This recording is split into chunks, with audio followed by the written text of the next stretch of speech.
You are Locked On Bulldogs, your daily podcast on the Georgia Bulldogs. Part of the Locked On Podcast Network. Your team every day.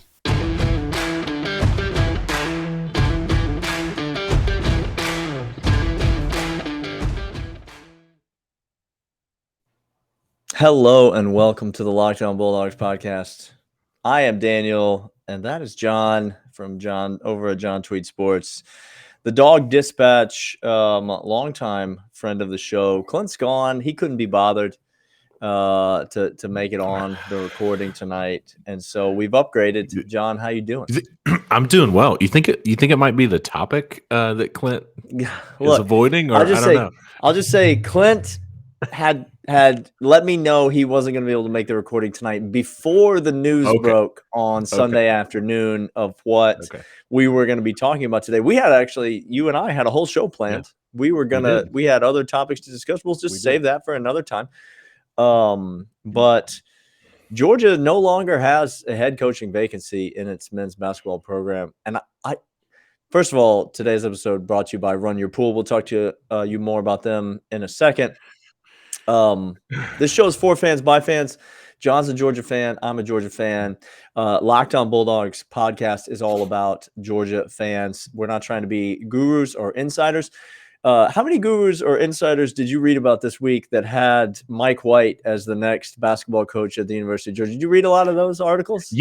I did not read a lot of those articles. Oh, I read the hot boards. I read the insider info. That's and weird. Mike White's name was nowhere to be found. Shocking. It's almost as if, and just stop me if you've heard this, that there's no such thing as a guru or an insider. Everyone's just taking random stabs in the dark. We're Georgia fans. That's what this podcast is about. We're not trying to pretend that we're something we're not. So glad you're here. YouTube, drop us a comment, hit subscribe, thumbs up, the bell. Audio podcast, wherever you get your podcasts, leave us a rating and review. All right, let's jump in to this Mike White because let's just start here. How shocking is it to you the speed at which Josh Brooks went out and filled this coaching vacancy? On one hand, it's shocking that a couple of days after formally kind of announcing that Tom Crean would no longer be the basketball coach, that all of a sudden we're confirming a head coach. But let's just be real. I mean, Tom Crean's at the SEC record for most losses in a single season. I think Josh probably saw this coming a long time. It's not. And I think he hasn't. Yeah, that's true. That's very. I don't think he woke up and said, "All right, we've sent the termination letter. Now let's go figure out who's going to be the next basketball coach." Now let's begin to think about. I'll tell you what. But there's a difference between knowing it's happening, talking to, or whatever that process looks like, and actually making a decision and making an announcement. And that was pretty quick. Because I can't imagine Mike White, maybe there's feelers being put out there through boosters or through other people, but you would think if that kind of thing was happening, we would get some leaks about this kind of stuff, but Josh Brooks is not calling Mike White during the season while he still has Tom Crean employed. No. So all of this happened really quickly. Florida was playing the SEC tournament last week, right? I mean, Florida was playing the SEC tournament with, maybe a few wins in that conference tournament, and they make the NCAA tournament. So absolutely. It is a quick turnaround. I don't even know your thoughts on the hire yet, which I love because we're going to talk about it here on the pod. Yeah. But before we talk about your thoughts on the hire, you have been openly critical of Josh Brooks and wanting Tom Crean fired. He did make that move. It was obvious to everyone that you're waiting for that buyout to drop down, and that's what happened. Yeah. But to his credit, there was no search firms hired. There were no, it just felt like Josh Brooks had some people in mind that he wanted to talk to, and he went out and talked to him, and then he pulled the trigger on his guy, which maybe it'll work out with Mike White, maybe it won't. But I think from my perspective, kudos to Josh Brooks either way, because that's the way I want my AD to hire somebody. Yeah, and for me, I think for folks that think for folks that think that this job is easy for Josh Brooks, right? You're the University of Georgia, like you got all these resources, you go out and do these things. This type of coaching search and this type of coaching hire is all about relationships, and it's all about like trust, right? I mean, because at the end of the day, you're the program is in a terrible condition. The program is in just like not good shape. And so kudos not only to Josh, but also, you had over the weekend, you had a coordinated campaign from former players tweeting about why Georgia should hire Jonas Hayes. You had all of these kind of outside, influences on this hire. And I give Josh Brooks a lot of credit for going with his gut, for going, down to a rival school, going and getting a guy, that has had some success and doing it quickly. Kudos to him. For all the folks that have been critical and, probably will continue to be critical. I think it takes a lot of courage and a lot of leadership and intestinal fortitude to stand there and say, yeah, I know every former Georgia player is tweeting to hire Jonas Hayes, but I'm going to go and hire this guy and kind of put my chips on the table for this guy. And so I think that's kudos to Josh. I agree. And we're going to get to the people that are critical of the hire. We're going to address all those things. Let me just say, though, here, because you bring it up, I was going to maybe say this later in the pod, but from what you read, the door's not closed on Jonas Hayes coming to Athens next year. Just because he's not going to be the head coach of the Georgia Bulldogs next year. A lot of connections between Mike White and Jonas Hayes. They share an agent, for example. And look, Jonas Hayes probably, if we're just going to be honest, Jonas Hayes probably going to be looking for a job in a year from now anyway, because I can't imagine that the guy he's working for down at Xavier, former Oklahoma State guy, Travis Steele, I can't imagine he's long for that job anyway. It's not like a bunch of people are lined up to hire Jonas Hayes as a head coach. There are none. So you might see him in Athens sooner rather than later, which would be, I think, a huge coup to get the guy that you want as the head coach and then get another guy that everybody else wanted as a head coach as an assistant coach on that same staff. Anyway, we'll talk more about that. When we're going to come back, John, I want your thoughts on the hire. Going to get your thoughts on Mike White. We'll discuss that, the pros, the cons, everything like that. But I don't know if you know this, John, but it is March Madness. And Selection Sunday was yesterday. And we're not trying to settle for the usual here on this podcast when it comes to March Madness. There's nothing usual about March Madness. We are looking for the best. We've done our homework here at the Locked On Bulldogs podcast, and we are running our brackets with Run Your Pool. Along with standard brackets, Run Your Pool offers games like Survivor or Pick X. They have options to edit the scoring. They offer you more intel, more information on all of your picks. If you log on to ESPN or CBS right now and click on the little breakdown of the matchup between these schools, they're going to give you some bogus percentage. They're going to talk to you about some stats. Run Your Pool has actual info that will help you make informed picks. Clearly, we believe in Run Your Pool because, like I said, we are running our brackets there ourselves, and there's no truer test than that. If you want to play against us for a shot at cash and prizes, up to $1,800 in cash and prizes. Join us now at runyourpool.com/locked-on. And while you're there, create your own pool for your family and friends. Enter Pure Madness at checkout for $10 off your custom pool. That's Pure Madness at checkout. All the rules and details will be available there. That's runyourpool.com/locked-on for a chance to win cash and prizes up to $1,800. We look forward to seeing you and beating you there.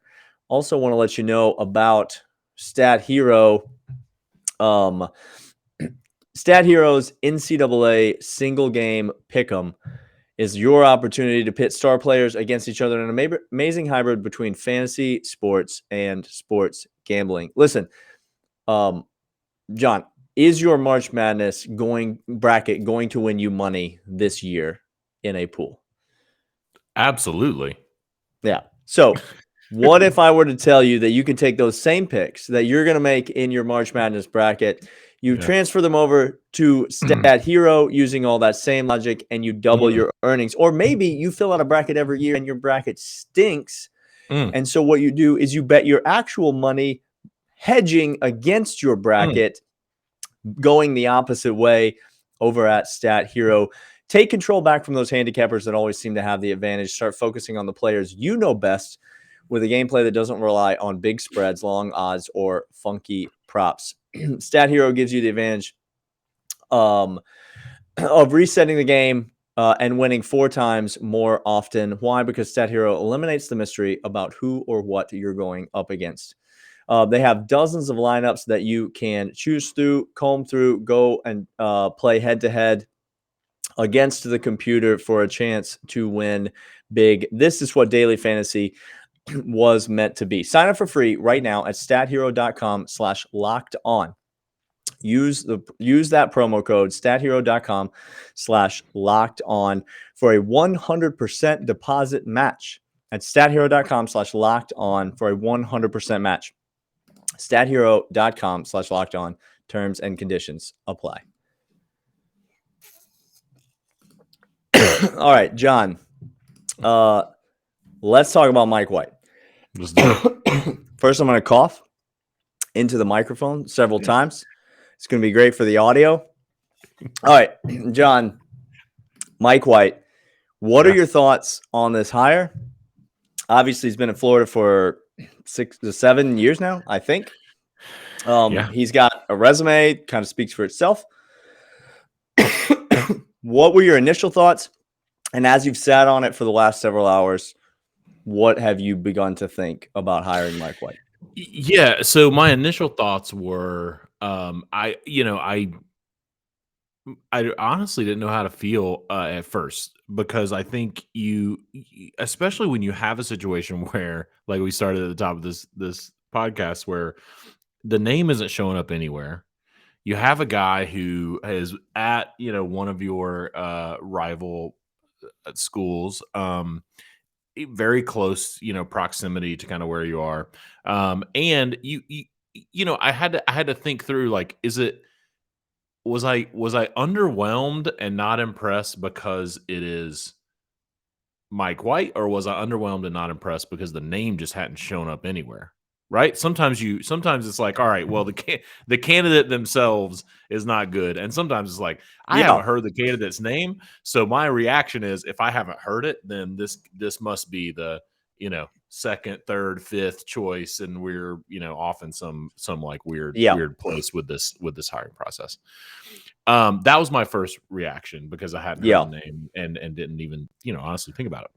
After I got through that, you have to start looking at the results, and you look at a guy who, he followed Billy Donovan at Florida, which is kind of like following whoever's going to follow Nick Saban at Alabama. So the guy walks into a coach who had led Florida to multiple Final Fours, 2 national championships, and that's the guy that you're following. So I think the comparison and the standards and the expectations of where he was at Florida, very different. So if you look at kind of how their fan base is reacting versus how, what I'm about to say, I think there's very different expectations. For me, I look at a guy who has made the NCAA tournament for 4 years in a row. Would have been 5 if the tournament wasn't canceled in 2020.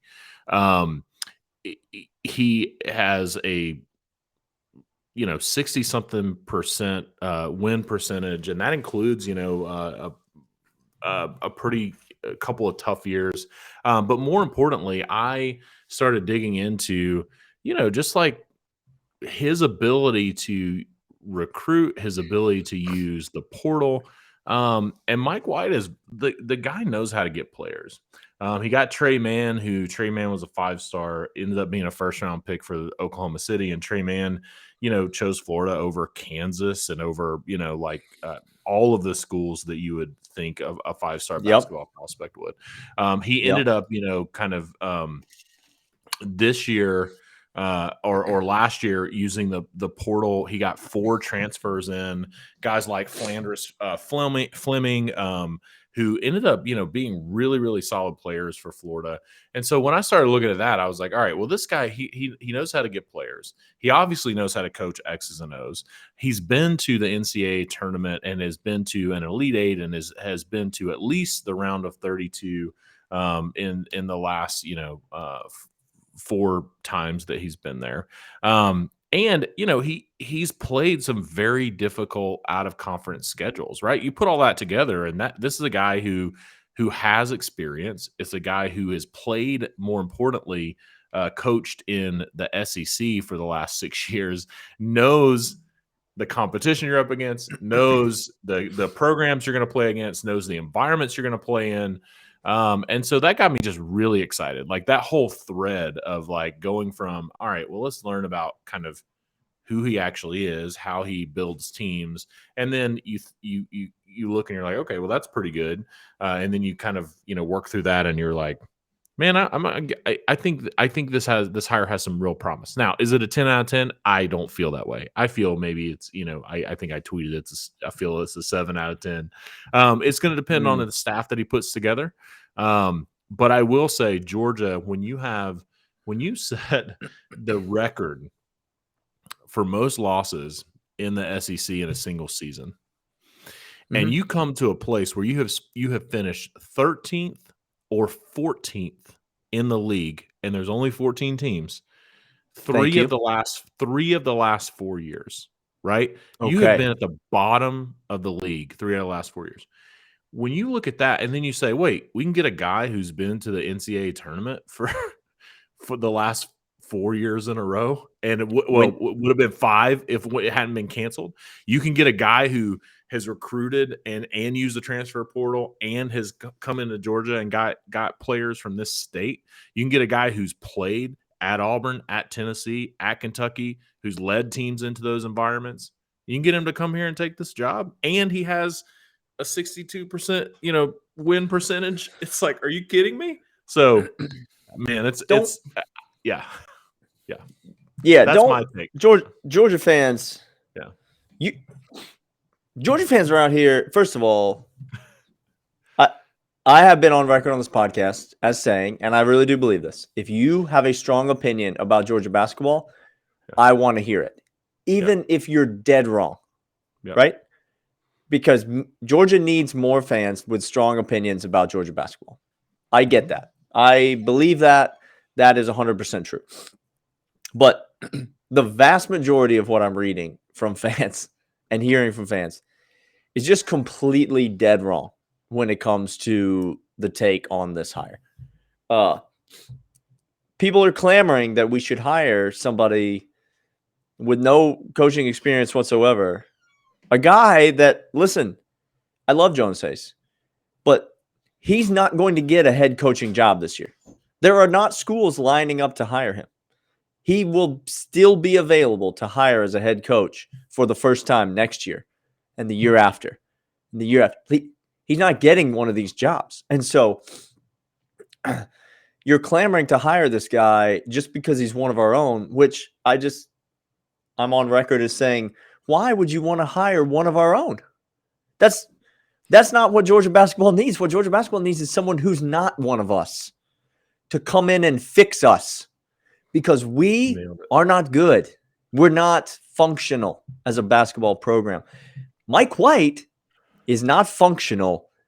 He's quite good. He's not going to the NCAA tournament, John. He's winning games in the NCAA tournament. Do you know when the last time Georgia made a Sweet 16 is, John? 1996. The Olympics were in Atlanta, and Georgia made a Sweet 16 in 1996. It's wild. Okay. Mike White, in the last 6 years at Georgia, multiple Sweet 16s and Elite Eight on the resume. people say he can't recruit. I'm going to get to the knock. And then third segment, I'm going to talk to you about what I think is the most important thing about this hire, the most exciting thing to me about this hire. The big knock that you hear from Florida fans is, first of all, Florida thinks that they're a blue blood program. Florida thinks that Billy Donovan was one of many coaches that they will have. They think Urban Meyer was as well. They thought Urban Meyer was as well. They will soon realize what they realized with Urban Meyer, which is they didn't like Mike White. How did Will Muschamp do when he tried to replace the legend at Florida? Listen, how did Greg McElwain, Sharkman, do when he came in there? So Florida thinks that they are a blue blood basketball program. They are not. Florida's expectations for where their basketball program should be are not. But everything that you just read about Mike White, just please, Georgia fans, if you could have that, wouldn't you take it for right now? I think, and to me, John, that's where I kind of disagree, because that's a 10 out of 10. I think what Georgia fans are thinking is a 10 out of 10 is somebody who comes in and makes us Kansas. But do you know how many years it took Gonzaga to become Kansas? Like, it took them decades and decades of winning in order to become a blue blood, which Gonzaga is now in college basketball. Yep. I mean, that's not something you fix with a hire. Right. That's something you fix with decades of winning. And Mike White's a guy that's going to come in and begin to win. That's what we need. Yep. Yeah. I mean, you look at, I agree. I think your assessment of it for Georgia being a 10 out of 10 is absolutely spot on. I think, one of the comparisons, and the situation was way worse than what we have at Georgia, was the situation that Scott Drew walked into at Baylor. And Scott Drew walks into a situation at Baylor where the team is not only a bad basketball team, but one of the other players had murdered a fellow player. If you think John's making that story up, that is an actual thing that happened. That is an actual story. You had players murdering each other. And it took him, and he didn't make the NCAA tournament for 5 years. And then he missed it like 2 out of the next 3 years. Right. And so you look at a guy like that, and I agree with your point. Like when you say, how long did it take to become Gonzaga? Right. I mean, it took Gonzaga to become Kansas. It took Baylor, who won a national championship last year. It took them, 18 years to get to a place where they could compete at that level. And so I think that's a fair assessment. I do like it. Go for it, sir. No, I was just going to say, you got to win games. Go ahead. You got to win games. What I do like about where Georgia is as a program is, and again, no one's been able to figure this out, but there is not a place in the country right now that has a better concentration of basketball talent than in the footprint that Georgia will be recruiting in. There are places that probably have equal. I would argue there's not a place that has better. And so to be able to, kind of land a coach that has experience in the tournament, has experience, using the transfer portal, has experience in the SEC, all those things. It's hard to not agree that it's a 10 out of 10 by those standards. Yeah, I'm going to talk about the biggest reason that I think this is a 10 out of 10 hire when we come back. But first, want to tell you about BetOnline.net. It is your online sportsbook expert. It's the place that Clint and I trust when it comes to making all of our wagers. And believe me, Clint and I will be making quite a few wagers over the next week because, again, it is March Madness. It's one of the greatest betting weeks of the year. There are going to be 32 basketball games that happen between Thursday at noon and Friday at midnight. That's 32 basketball games, all of which you can bet on over at BetOnline. They've got player props, they've got spreads, they've got over-unders, they have parlays. Whatever you want, you can find it there. It's the only place Clint and I trust because it is the official sportsbook partner of the Locked On Bulldogs podcast. Go there right now, betonline.net. Enter the promo code Locked On. You'll get a bonus on your initial deposit. That's free money you can use to bet on sports. Whether it's you want to bet on the players, who knows how long they're going to be playing that championship. That tournament's going to be going on for months. You bet on the Masters futures coming up. The Major League Baseball is apparently going to play games. John, I don't know if you've heard this. I have heard. I wonder if Freddie Freeman. I wonder what jersey he's going to be wearing. Okay. That's another. We'll talk about that. That's a whole nother podcast for a whole. There's got to be some wagers I can make on that somewhere though. You could probably get to BetOnline and find some odds. You want a long shot? Take the Braves. That would be a long shot. That would be a long shot to land Freddie Freeman. So I'm just gonna go throw up now. But BetOnline.net, your online sportsbook experts, the only place that we trust to bet online. All right. I started saying this earlier, John, and I mentioned something similar on the other, I guess, Thursday show, whenever the last podcast we did. But I actually think being able to recruit as the head coach of the Georgia Bulldogs basketball team is overrated. I think being able to recruit as the head coach of the Georgia football team is the most important thing that Kirby Smart does. And it just so happens to be the thing that he's the best at, which is fantastic. He's also pretty good at hiring assistant coaches, which is probably his second most important job. And then he's pretty good at coaching players on the field, which I would say is probably his third most important job. That's how I would rank those three things. Basketball coach is a different beast, though, because you just mentioned it. Florida fans are mad about the way that Mike White recruits. And now Georgia fans have just read those message boards. And so now they are mad that Mike White can't recruit. Let me explain something to you. Mike White has out-recruited the Georgia Bulldogs, which is the only team you should care about, in 5 of the last 6 seasons. 5 of the last 6 seasons. Now you say, but we signed Anthony Edwards. He out-recruited us that year, too. In 5 of the last 6 seasons. And when he out-recruits us, he then takes those players to the NCAA tournament. Yep. Unlike a most recent Georgia basketball coach who, again, couldn't recruit compared to Mike White, who I'm being told can't recruit. Not only could Tom Crean not recruit to the level of Mike White, he could also not get his players to perform anywhere near the level that Mike White could. And that, to me, is the reason that I think this is a 10 out of 10 hire, because Mike White's strength, above all other things, is not recruiting. It is on-court coaching and player development. I think, John, you can assess this take if you want. I think he's the best in-game coach that Georgia has had since Jim Herrick. I think he is the best basketball coach that we have had. You look at the way he runs his teams at Florida. You look at the way he schemes. Clint talked about style of play is a big factor for him and what do you want in a basketball coach. Mike White has a style of play that is fun to watch. He plays aggressive defense. He plays up-tempo, dribble drive offense. He runs high ball screens and gets players open for good looks. It is simple, but it's well coached in game. And then the way he develops players, which I think is the number one thing that a college basketball coach can do these days. Because if a kid doesn't feel like he's being developed, John, what's he going to do? He leaves. Absolutely.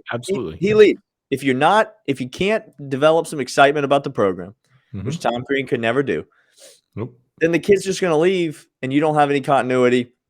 Mike White's able to actually coach players, actually show them that they're getting better, and put a product on the court that's going to win games, which is going to, listen, again, it's all you have to do to recruit at Georgia. Just win some games, and trust me, players will come.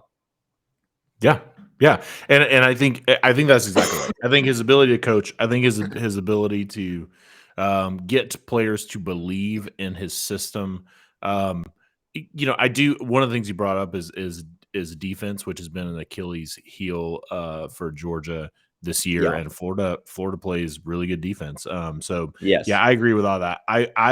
It's interesting that you say the best on the court coach since Jim Herrick. I hadn't thought about that, but I could definitely see that. I think, what's going to be interesting for me from a basketball standpoint is Mike White. So this is not. It's funny because people talk. There are like rebuilds, and then there's like whatever Georgia is, because Georgia, right? Like there's what are you going to build back to? Maybe like what? That's right. Stop calling it a rebuild. It's not. There's a build. How about just a build? Absolutely. You have like when you're building the house and they first like do the grading like on the lot, like that's where you are. You just got red clay dirt. And I think Mike White is a guy who can certainly build something meaningful on that. And I think, at the end of the day, I think what I am personally enjoying right now is people actually seem to care about Georgia basketball. And we know that that's like always a flash in the pan for our fan base. But I think if Mike White can ride that wave this first year, I think you have an opportunity to really make something special and something meaningful happen. And basketball is not like football. You mentioned recruiting. Yes, I agree. It's not like football. Basketball also, you don't need. If Mike White can get 2 good players from the transfer portal to partner with Cario Aquindo and some of those guys, like you can change this keep thing them very, very quickly. Absolutely, keep them. Keep them. That's all you have to do. Absolutely. Just keep them. Listen, I get a hard time about liking Georgia basketball as much as I do, mostly from my co-host. But you cannot convince me. I've been a Georgia fan my whole life. Mm-hmm. You cannot convince me that Auburn has better fans than Georgia does. I refuse to believe it. I refuse to believe it. Auburn has one of the most dynamic basketball atmospheres in the nation when they play their home games right now. Mm-hmm. All you have to do to get fans interested in Georgia basketball is win. That's all you have to do. And I am sick and tired of coaches coming in and trying to create pep rallies and get just bring in all you have to do is start winning the games. Yeah. And then Georgia fans will do what Georgia fans do. Absolutely. That's not a concern. And what I'll also say is there are some games that I am confident that Georgia basketball fans, I am an avid, maybe rabid Georgia in my life. And when it comes to Georgia basketball, some of these games, you don't have to win. People aren't expecting you to go out and beat Kentucky every year. People aren't expecting you to go out and, and beat Auburn every year. What they are expecting is you're good enough to win the games that you should win, and then you're good enough to compete in those games with those teams. Give yourself a chance. Give yourself a chance and pull out a few of those, right? You're exactly right. If you're not losing to Wofford and East Tennessee State, the fans will show up. We will show up. They will. They will. And when you're in the situation where you're losing those kind of games and getting blown out in SEC play, it's just hard for people to believe. So, one last thing about Mike White before we go, and this is a new development in his life, but Florida fans can say whatever they want.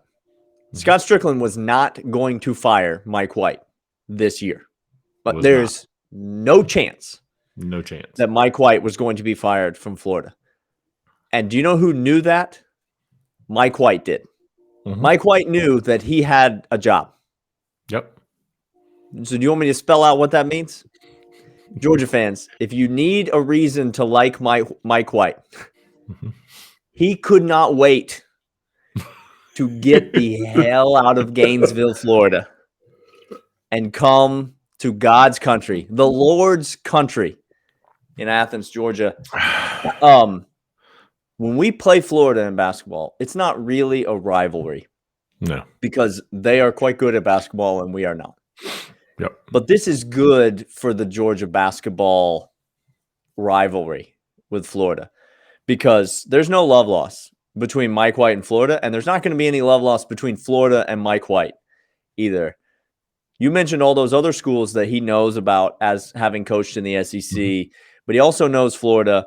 And every time we beat Florida, it's going to be even sweeter with Mike White as the coach. Every time we get a higher seed than Florida in the tournament, it's going to be all that much sweeter because so good. He could have stayed, but he left to come here. And just one more, the Florida 2022 basketball team, their recruiting ranking as it stands right now is 19th in the country, ahead of Baylor, ahead of a bunch of he wasn't running away from he had the 50th ranked recruiting class in the country going into next year and says, oh, I've got to go somewhere. Like, he's leaving a good group of players coming in to make a move, because he's ahead of Florida State, he's ahead of Baylor, he's ahead of Kentucky as it stands right now in recruiting. Like, the guy, he made some choices, and I am personally excited to see that first trip to Athens for the Florida Gators, or that first trip to Gainesville for Georgia with Mike White leading the charge. I wonder if any of those 2022 players, I wonder if based on current NCAA rules, if they have the opportunity to just decide to change which school they're going to go to. It will be interesting. There's a guy named Malik Renault, who's a 5-star that's in that class. I'd keep an eye on. Interesting. I wonder if he has a relationship with Mike White, who's our current coach. It'd be interesting to know if the two of them have ever talked before. All right. He is John. Go follow him at John Tweet Sports. I am Daniel. Thanks for being with us here on the Locked On Bulldogs podcast. We will be back tomorrow with lots more University of Georgia news and info. We'll see y'all then. See ya.